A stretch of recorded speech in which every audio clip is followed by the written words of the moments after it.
East Bengal বনাম railway FC ম্যাচের highlights আপনারা দেখতে পাচ্ছেন। আজকের গুরুত্বপূর্ণ ম্যাচ ছিল। রেফারি সন্দীপ দাস, খেলা শুরু হওয়ার নির্দেশ, সেখান থেকে ব্যাক মাইনাস ছিল পিভি বিষ্ণুর, কিন্তু শেষ পর্যন্ত কাজে লাগেনি। এক্ষেত্রে গুইতে ডান পায়ে ইনস্টেপে গোলরক্ষককে কাটিয়ে নিতে গিয়েছিলেন, কিন্তু জয়ন্ত দুর্দান্তভাবে ধরে নিয়েছেন। জয়ন্ত পাল আরেকটি তিনি শুয়ে পড়ে সেভ করার চেষ্টা, আবার পিভি বিষ্ণু পায়ের মনোরম কাজ তার পেনাল্টি বক্সের মধ্যে। এবার বিক্রম প্রধান বল বাড়িয়েছিলেন, হেড করেছিলেন ওখানে সায়ন ব্যানার্জি, কিন্তু গোলের মধ্যে যায়নি। এবার কিন্তু সায়ন গোল করলেন, কারণ শট নিয়েছিলেন বাঁ দিক থেকে আজাদ, সেই ডিফ্লেক্টেড হওয়া বলে সায়ন কিন্তু শরীরটাকে ছুঁড়ে দিয়ে গোল করলেন। এবার সেই পিভি বিষ্ণুর একেবারে ঠিকানা লেখা সেন্টার, যার থেকে সায়ন মাথা ছুঁয়ে গোলের পথ দেখিয়ে দিলেন। 2-0 গোলে এগিয়ে যায় ইস্টবেঙ্গল। তৃতীয় গোলের সন্ধানে ইস্টবেঙ্গল, কিন্তু শটটি বাইরে চলে যায়। তারপরে কিন্তু রেলওয়ে এফসি আক্রমণে এসেছিল, বিক্ষিপ্ত লগ্নে আক্রমণে এসেছিল। এটা ডেভিডের ফ্রি কিক।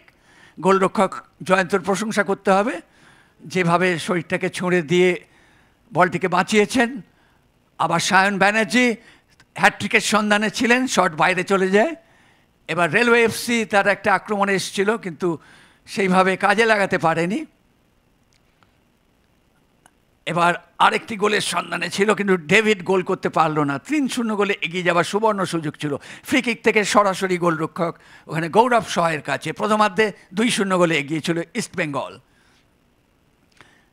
দ্বিতীয়ার্ধে ইস্টবেঙ্গল শুরু থেকেই আক্রমণে যায়, 2-0 গোলে এগিয়ে থাকার পর তৃতীয় গোলের সন্ধানে। এক্ষেত্রে সায়নের হেড, সায়ন কিন্তু সক্রিয় ছিল হ্যাট্রিক করার জন্যে। আবার সায়ন এক্ষেত্রে বল বাড়িয়েছিলেন, প্রসারিত বাহু বেরিয়ে বল চলে গিয়েছিল। এবার কিন্তু শট, কিন্তু শেষ অবধি গোল হয়নি। আবার ইস্টবেঙ্গলের আক্রমণ, ঝড়ের গতিতে আক্রমণ সানিয়েছে ইস্টবেঙ্গল।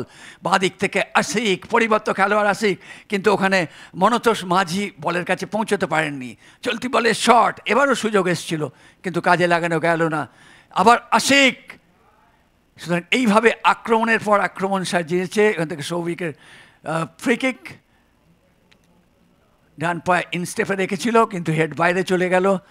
বাঁ দিক থেকে আবার আশিক সরাসরি গোলরক্ষকের কাছে। এবার সায়নের শট, গোলরক্ষক ফিরিয়ে দিলে নাসিব রহমান দলের তৃতীয় গোল করলেন। দেখুন কিভাবে নাসিব মাথা ঠান্ডা রেখে তৃতীয় গোল করলেন। সেই সঙ্গে সঙ্গে ইস্টবেঙ্গলের 3টে গোল। চতুর্থ গোলের জন্য চেষ্টা হয়েছিল, কিন্তু 3 গোলে জিতে যায় ইস্টবেঙ্গল।